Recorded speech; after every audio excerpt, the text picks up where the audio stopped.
कक्षा 7वीं के स्टूडेंट, अगर आप चाहते हैं कि 6 मार्च के पेपर में विषय आपका हिंदी प्रथम भाषा के पेपर में वार्षिक परीक्षा में हम पूरे 60 में से 60 नंबर लेके आए, तो आपको इस क्वेश्चन पेपर को एकदम पूरा घोलकर पी जाना है। क्योंकि देखिए, पूरा क्वेश्चन पेपर राज्य शिक्षा केंद्र मध्य प्रदेश भोपाल के द्वारा जारी किया गया। आपको देखिए, आपको ऐसा ही पेपर जो है देखने को मिलेगा।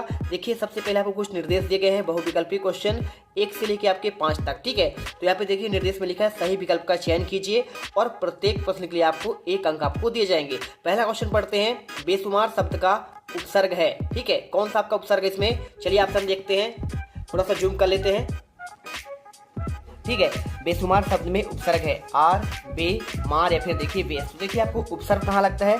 शब्द के आपके प्रारंभ में, यानी आपको इसमें जो है बे आंसर करेक्ट हो जाएगा। सेकंड देखिए, कर्मावती कहाँ की रानी थी? झांसी की, मेवाड़ की, इंदौर की या फिर आपका ग्वालियर की? आंसर की अगर मैं बात करूं तो देखिए, आपको इसमें जो है ना, देखिए तो आपको इसमें जो है यहाँ पे आपको 4 ऑप्शन दिए हैं, झांसी, मेवाड़, इंदौर और आपका ग्वालियर। तो आपको देखिए राइट आंसर जो आपका जो है कर्मावती कहाँ की? मेवाड़ की रानी थी। इसके बाद देखिए, कल सरिता समझ में, देखिए यहाँ पे बोला है ना, यहाँ पे गई थी। देखिए तो यहाँ पे आत्मसम्मान, सम्मान, अभिनंदन या फिर देखिए आपका अभिवादन। तो आपको इसमें बताना है यहाँ पे क्या हो जाएगा आंसर। तो आपका इसमें हो जाएगा, देखिए यहाँ पे अभिनंदन हो जाएगा। ठीक है, आंसर आपको अभिनंदन करना है। अग्रोहा नगरी में बसने पर परिवार को क्या देना पड़ता था? धन, संपत्ति या फिर देखिए आपको इसमें पत्थर या फिर 1 ईंट और आपका 1 रुपया। तो आपको इसमें देखिए, जब आपका अग्रोहा नगरी था वहाँ बसने वाले परिवार को क्या देना पड़ रहा था? तो आपको आंसर इसमें जो है 1 ईंट और आपका 1 रुपया हो जाएगा। झीलों की नगरी कौन सा शहर है? क्या जबलपुर है, भोपाल है, सागर है, फिर देखिए आपका इंदौर है? तो आपका राइट आंसर देखिए, आपको इसमें झीलों की नगरी आपका जो हो जाएगा, ये आपका हो जाएगा भोपाल। ठीक है, चलिए इसके बाद चलते हैं आपके रिक्स्थान वाले क्वेश्चन पर। तो रिक्स्थान वाले क्वेश्चन में क्या पूछा गया है? देखिए इसमें आपको देखिए कोष्टक में दिया है आरोप, परिवार, ईर्ष्या, पन्ना और आपका साची। इनके लिए भी आपको 1 अंक मिलेंगे। अगर आप चैनल पर पहली बार विजिट कर रहे हैं तो दिल से फटाफट हमारे चैनल को सब्सक्राइब कर लीजिए। और आपको अगर टेलीग्राम ज्वाइन करना है तो इस वीडियो के कमेंट बॉक्स में उसका आपका लिंक दिया है, जाकर जल्दी से ज्वाइन कर लेना। ये पूरा क्वेश्चन पेपर आपको मैं विद आपका सोल्यूशन लास्ट में प्रोवाइड करा दूंगा। ठीक है, चैनल को सब्सक्राइब करो पहले। हाँ जल्दी करो, मुझे पता है कि आप लोग नहीं करते, वीडियो देखते हो लेकिन सब्सक्राइब नहीं करते। ये लाल कलर का बटन नहीं, इसे दबाओ, जल्दी दबाओ, जल्दी दबाओ, फिर मैं शुरू करूँ। दबा दो, जल्दी दबा दिया, घंटी में दबा देना। ठीक, चलिए इसके बाद देखिए आपको जो इसमें क्या लिखा है, हीरे की खदान के लिए टेस्ट टेस्ट प्रसिद्ध है। क्या है? देखिए आरोप, परिवार, ईर्ष्या, पन्ना। तो आप जानते हैं पन्ना प्रसिद्ध है, तो आपको आंसर इसमें जो है पन्ना कर देना है। ठीक है, ये रहा देखिए पन्ना। इसके बाद दीपू से सभी डैश डैश करते थे, तो अब क्या करते थे? आपका ईर्ष्या करते थे। तो आपको इसमें जो है ईर्ष्या करना है। प्राचीन स्तूपों के लिए डैश डैश विख्यात है, तो देखिए क्या आपका यहाँ पे स्तूपों के लिए सांची विख्यात है। ठीक है, आप आंसर इसमें सांची करेंगे। इसके बाद देखिए इल्जाम शब्द का यहाँ पे अर्थ क्या होता है? तो आपका इसमें आरोप होता है, आंसर हो जाएगा आरोप। इसके बाद चलिए चलते हैं आपके यहाँ पे नेक्स्ट आपके क्वेश्चन पर। यहाँ पे पूछा गया क्वेश्चन में खानदान शब्द का मानक हिंदी क्या है? तो देखिए आप इसमें देखेंगे तो खानदान शब्द का आपका यहाँ पे हो जाएगा परिवार। ठीक है, आंसर आपका एक ही ऑप्शन बचा हुआ है, तो आपको इसमें लिख देना है परिवार। इसके बाद चलिए दिखाते हैं आपको यहाँ पे क्या दिया है। अति लघुत्तरीय क्वेश्चन दिया है 11 से लेकर आपका 16 तक। निर्देश में प्रश्नों के उत्तर 1 या 2 वाक्य में लिखना है। प्रत्येक प्रश्न के लिए आपको 2 अंक आपको दिए जाएंगे। वीर रस का परिभाषा उदाहरण सहित आपको बताना है। अगर मैं इसके आंसर की बात करूं, देखिए अगर मैं इसके आंसर की बात करूं तो आपको उत्तर में लिखना है, जब किसी रचना या वाक्य आदि से वीरता जैसे स्थायी भाव की अनुभूति होती है उसे वीर रस कहा जाता है। ठीक है, इसके बाद देखिए क्वेश्चन बार विलोम शब्द किसे कहते हैं? उत्तर में आपको लिखना है, किसी शब्द का विलोम शब्द उस अर्थ का उल्टा या फिर विपरीत अर्थ वाला होता है। भिन्न अर्थ वाले शब्दों को विपरीत शब्द अथवा विलोम शब्द कहा जाता है। ये आपको उत्तर जो है लिख देना है इसमें। ठीक है, और देखिए अगर आपसे कोई पूछे वीर रस की परिभाषा, तो आपको लिख देना है बुंदेलो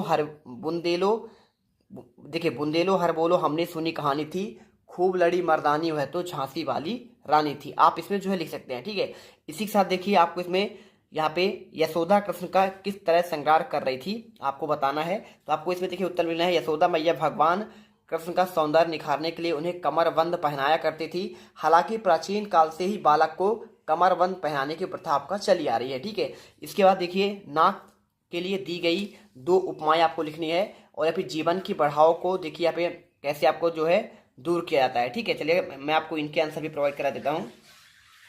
तो यहाँ पर आपको देखिए क्वेश्चन नंबर 14 का आंसर आपको जो मिल जाएगा, सारस जैसी लंबी, चिलकोजी जैसी छोटी और चूंथ जैसी आपका चपटी और पकौड़ा जैसी मोटी। आपको यहाँ पे जो है नाक के लिए दो आपका उपमाएं, इसमें तो कोई आपको दो का लेना है। जीवन के देखिए आपको इसका आंसर देना है। तो जीवन की आपका जो इसमें बाधाएं होता है ना, इनका कैसे आपका दूर किया जाता है, देखिए आपको उत्तर मिलने जीवन की बाधाएं स्वयं को शिक्षित एवं स्वस्थ करके किया जा सकता है। जीवन मान्यताओं का खेल नहीं है, बल्कि जीवन आपका अनमोल है, और आप स्वस्थ नहीं होंगे, शिक्षित नहीं होंगे तो ये जीवन आपके लिए बाधा बनती रहेगी और आप हर समय तनाव और अधीर समझेंगे। मैंने इसे संक्षिप्त में बस समझाया है कि आप इसमें समझ गए होंगे। ठीक है, क्वेश्चन नंबर 16 देखिए, इसमें लिखा है, यहाँ पे नरपति की बात हो रही है। तो यहाँ पे पूछा गया है कि नरपति अपनी प्यास के कष्टों को कैसे भूल गई। तो आपको देखिए उत्तर लिखना है, नरपति अपनी प्यास के कष्ट को भूल गई, उसकी आंखों के सामने परेशान पिता का चेहरा और उसकी आंखों में आंसुओं की झड़ी लग गई। ठीक है, तो क्वेश्चन का आंसर आपको मिल गया। इसके बाद चलिए देखते हैं, आपको यहाँ पे लघुत्तरीय क्वेश्चन आते हैं। इससे आपको 70 से आपके 22 तक क्वेश्चन आपको देखने को मिलेंगे। 40 से 50 शब्दों में इसका उत्तर लिखना है, जो आपको 3 अंक में आपको मिलेंगे। ठीक है, अनुप्रास अलंकार की परिभाषा और आपका उसका उदाहरण सहित आपको पूछा गया है।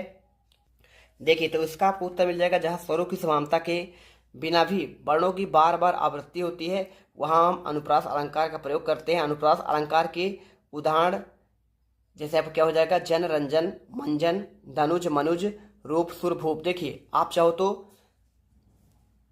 इसमें आप ये भी लिख सकते हैं, तरणी, तनुजा, तट, तमाल, तरबोर, बहुछाए। ठीक है, जो आपसे बने आप वो कर लीजिएगा। इसके बाद देखिए आपको क्वेश्चन 18 मिलेगा, लेखक ने किन स्थानों की यात्रा की। उत्तर में आपको लिखना, देखिए लेखक ने सोनारी और शिव सागर की यात्रा की। ठीक है, इसके बाद देखिए क्वेश्चन आपका इसमें 19वां आता है। 19वें क्वेश्चन में पूछा गया है, देखिए इसमें सुमन शब्द के 3 पर्यायवाची आपको लिखना है। ठीक है, अब सुमन शब्द के देखिए इसमें 3 पर्यायवाची कौन कौन से हो जाएंगे, तो आपको इसमें हो जाएगा देखिए सुगंध, गंध और आपका सुरभि। ठीक है, आपको ये उत्तर करना है।